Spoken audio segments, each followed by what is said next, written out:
ఉన్నది. శాసనసభ సమావేశాలు ఏర్పాటు చేసినాం. 29 నుంచి చర్చలు రాబోతున్నాయి. 29 నాడు నువ్వు అడిగి ఎన్ని రోజులు సభ జరుపుదామో, నువ్వు అడిగినన్ని రోజులు అసెంబ్లీ నడిపిస్తా. నువ్వు చెప్పిన అన్ని చర్చ పెడదాం, ముఖాముఖి చర్చ చేద్దాం. వెనకంగా మాట్లాడు వెనక్కి కూర్కుడు కాదు.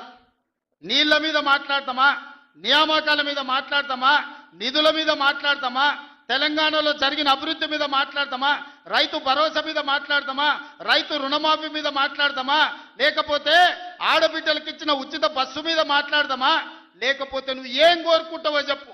షాదీ ముబారక్ మీద మాట్లాడతామా, కళ్యాణ లక్ష్మి మీద మాట్లాడతామా, ఇందిరమ్మ ఇండ్ల మీద మాట్లాడతామా, దేని మీద మాట్లాడతామో చెప్పు. నేను సిద్ధంగా ఉన్నా. చర్చిద్దాం, దేశానికి ఆదర్శంగా నిలబడదాం, సమస్యల మీద మాట్లాడదాం, ఎవరు ఏం చేసినరో చెప్పుకునే అవకాశం కల్పిస్తాం. రాండి, మీరు మొహం చాటేసి ఫామ్ హౌస్లో పడుకొని మీరు ఖాళీగా ఉన్నప్పుడు పార్టీ ఆఫీసులు వచ్చి 10 మంది చెంచాలను పెట్టుకొని ఆ 10 మంది చెంచగాళ్ళ ముందల నువ్వు పొంకనాలు కొట్టుడు కాదు.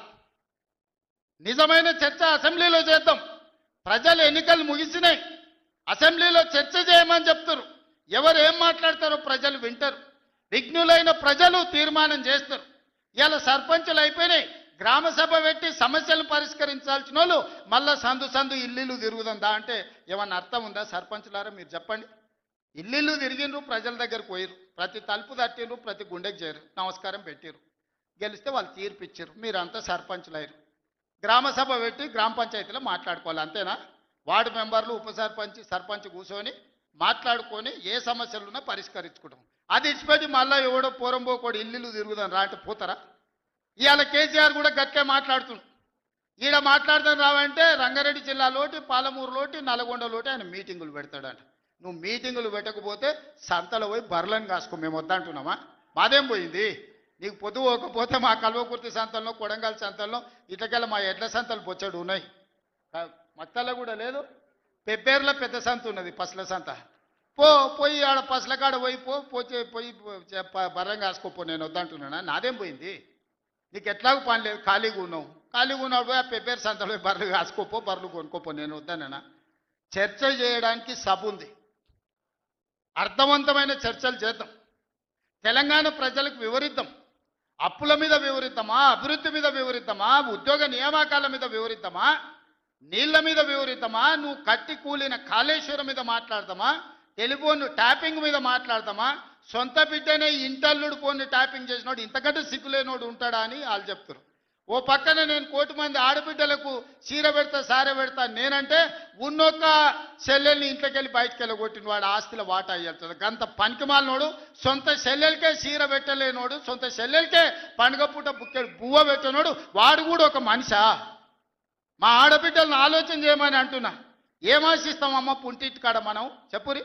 మెట్టింటికి వచ్చిన తర్వాత పండుగ పూట ఇంత బుక్కెడు పువ్వు పెడతాడు, మా అన్ననో తమ్ముడో ఉంటే చీర పెడతాడు, ఇంటి ఆయన ముందర ఇజ్జత్ పోకుండా ఉండని కానీ కోరుకుంటా. గంతేనా? వాళ్ళ ఆస్తి అడుగుతామా? ఆడపిల్లలు మీరు సగం మంది సర్పంచులు ఉన్నారు కదమ్మా, ఆడపిల్లలారా మీరు చెప్పండి. పుట్టింటి గౌరవం నిలబెట్టడానికనే ప్రయత్నం చేస్తారు కదా మీరు మీ అత్తగారింటి కాడ. వాళ్ళ ముందర మీకు ఇజ్జత్ లేకుండా పండుగ పూట తల్లిదండ్రులు వాడు అన్ననో తమ్ముడో ఉంటే పండుగకి ఇంటికి కూడా విలువకపోతే మీ అత్తగారి ఇంటి కాడ, పక్కింటి కాడ, తోటికోడల ముందర ఇజ్జత్ పోతుంది. అమ్మ గిత్త కంటే అవమానం ఉంటుందా? ఓ పిలిచో సారి చీర పెట్టకపోయినా మీరే కూడా పెట్టుకుని ఉంటే వానికి ఇచ్చో చీర కొని నువ్వు పెట్టినట్టు అని చేయరా అంటాం. పుట్టింటి ఇజ్జత్ ఎవరని తీస్తారా? ఏ ఆడబిడ్డనైనా తెలంగాణలో ఉన్న ఆడబిడ్డ ఎవరైనా ఎంత కష్టమని ఉండని, ఎంత నష్టమని ఉండని పుట్టింటి ఇజ్జత్ నిలబెట్టడానికనే ప్రయత్నం చేస్తుంది కదా. మీరు అందరు కూడా తెలంగాణ ఆడబిడ్డలే కదా. ఇవాళ ఇంతో అంతో తండ్రి గాలికి సంపాదించిన దాంట్లో వాటా ఇవ్వాల్సి వస్తుందని మెడలు పట్టి దొబ్బితీవి నీ సొంత చెల్లెలు. నీ సొంత చెల్లెలకే సమాధానం చెప్పలోని ఆయన నాకు సవాలు ఇసురుతున్నాడు. ఈ అవ్వ లాగులో తొండలు ఇచ్చి కొత్త బిడ్డ నేను అనుకుంటున్నావేమో. నా సంగతి ఇంకా తెలియదు. మీ నాయనని అడిగి ఇంటికి పోయి చెప్తాడు.